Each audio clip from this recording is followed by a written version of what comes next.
നമസ്കാരം. മലയാളികളുടെ പ്രിയപ്പെട്ട താരമാണ് മോഹൻലാൽ. പകരം വെക്കാനാകാത്ത നിരവധി കഥാപാത്രങ്ങൾ അവിസ്മരണീയമാക്കിയ താരത്തിന് ആരാധകർ ഏറെയാണെന്ന് എടുത്തു പറയേണ്ട ആവശ്യമില്ല. വലിയൊരു ആരാധക വൃന്ദം തന്നെ മോഹൻലാലിനുണ്ട്. പ്രായഭേദമന്യേ എല്ലാവരുടെയും ഏട്ടനാണ് മോഹൻലാൽ. ഇപ്പോഴിതാ നല്ല ഒരു കഥയും അത് ചെയ്യാനുള്ള സാമ്പത്തികവും ഉണ്ടെങ്കിൽ മോഹൻലാൽ തനിക്ക് ഡേറ്റ് തരുമെന്ന് പറയുകയാണ് നിർമ്മാതാവ് എസ് ചന്ദ്രകുമാർ.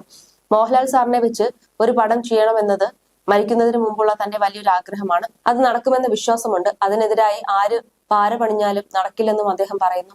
ഒരു ഡേറ്റ് വേണമെന്ന് പോയി പറഞ്ഞാൽ എന്നെ പുള്ളി ഒരു രീതിയിലും വിഷമിപ്പിക്കില്ല. അതിന് പുള്ളിയെ സൂചിപ്പിക്കേണ്ട ആവശ്യമൊന്നുമില്ല. ഇതുവരെ അദ്ദേഹവുമായി ഇങ്ങനെ ഒരു കാര്യം സംസാരിച്ചിട്ടില്ല. എന്നാലും ഞാൻ ചെന്ന് കണ്ടാൽ ഡേറ്റ് കിട്ടുമെന്ന കാര്യം എനിക്ക് ഉറപ്പുണ്ട്. ഭാഗ്യം കൊണ്ടാണ് ആളുകൾക്ക് അദ്ദേഹത്തിന് ഡേറ്റ് കിട്ടുന്നത്. മാത്രമല്ല, വാരി വലിച്ച് പടങ്ങളൊന്നും അദ്ദേഹം ചെയ്യുന്നില്ല. വരാൻ പോകുന്ന എമ്പുരാൻ സൂപ്പർ ഹിറ്റ് ആകാൻ പോവുകയാണ്. കോടിക്കണക്കിന് പൈസ മുടക്കിയ പടമാണ്. ആന്റണി ചേട്ടന് ആ പടം ചെയ്യാനുള്ള ഒരു പവർ കൊടുത്തില്ല. പൃഥ്വിരാജിനെ ഞാൻ ബഹുമാനിക്കുകയാണ്. മറ്റൊരാളെ അസിസ്റ്റന്റായി നിൽക്കാതെ പോലും ലാൽ സാറിനെ വെച്ച് ഒരു പടം ചെയ്തില്ലേ? എമ്പുരാൻ നമ്മൾ പ്രതീക്ഷിക്കുന്നതിനപ്പുറത്ത് വരുമെന്നും എസ് ചന്ദ്രകുമാർ പറഞ്ഞു. മാത്രമല്ല, തന്നെ ഒരു സംവിധായകനും പ്രൊഡക്ഷൻ കൺട്രോളർ ഷൺമുഖനും വളരെയധികം വിഷമിപ്പിച്ചിട്ടുണ്ട്. ഷൺമുഖൻ മരിച്ചു പോയെങ്കിലും അദ്ദേഹത്തിന് മനസ്സമാധാനം കിട്ടില്ല. എന്നെ അത്രമാത്രം ബുദ്ധിമുട്ടിച്ചിട്ടുണ്ട്. 250 രൂപ വാടക പോലും കൊടുക്കാനില്ലാത്ത സമയത്താണ് പൊരുത്തം എന്ന സിനിമയിൽ നിന്നും പകുതിക്ക് ഇറക്കി വിടുന്നത്. കരഞ്ഞുകൊണ്ടാണ് ഞാൻ അന്ന് പുറത്തേക്ക് പോയത്. ആഹാരം പോലും കഴിക്കാൻ നിവൃത്തിയില്ലാത്ത സമയമാണ്. കാവടിയാട്ടം എന്ന സിനിമയുടെ സെറ്റിൽ ചെന്നപ്പോൾ അഡ്ജസ്റ്റ്മെന്റ് ചെയ്തു കൊടുക്കണമെന്ന് പറഞ്ഞു. അത് എന്റെ ജോലിയല്ലെന്ന് ഞാൻ പറഞ്ഞതോടെ എനിക്ക് പകരം വേറെ ആളാ എന്നായിരുന്നു അവിടെ നിന്നുള്ള മറുപടി. ഇപ്പോൾ കയ്യിലൊന്നും ഇല്ലെങ്കിലും പിന്തുണയ്ക്കുന്ന ആളുകളുമുണ്ട്. എന്നോട് ജാട കാണിച്ച ആളുകൾ ഉണ്ടോ എന്ന് ചോദിച്ചാൽ സിനിമയിൽ ജാടയല്ലേ ഉള്ളൂ. സിനിമയിൽ എനിക്ക് ഇഷ്ടം മമ്മൂട്ടിയെയും മോഹൻലാലിനെയുമാണ്.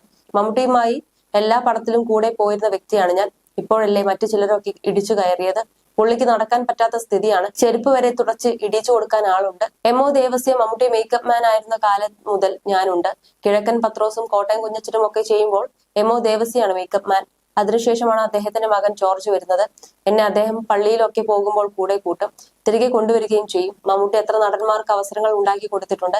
എത്ര ആളുകളെയാണ് അദ്ദേഹം സഹായിച്ചിട്ടുള്ളതെന്നും ചന്ദ്രകുമാർ പറയുന്നു. അതേസമയം കഴിഞ്ഞ ദിവസം തിയേറ്ററിലേക്ക് എത്തിയ മമ്മൂട്ടി ചിത്രം ഗംഭീര അഭിപ്രായം നേടിയിരിക്കുകയാണ്. മമ്മൂട്ടിയെ നായകനാക്കി തമിഴിലെ സൂപ്പർഹിറ്റ് സംവിധായകനായ ഗൗതം വാസുദേവ് മേനോൻ ആണ് ഡൊമിനിക് ആൻഡ് ലേഡീസ് പേഴ്സ് സംവിധാനം ചെയ്തിരിക്കുന്നത്. ഗൗതം വാസുദേവ് മേനോൻ ആദ്യമായി മലയാളത്തിൽ സംവിധാനം ചെയ്ത സിനിമയാണിത്.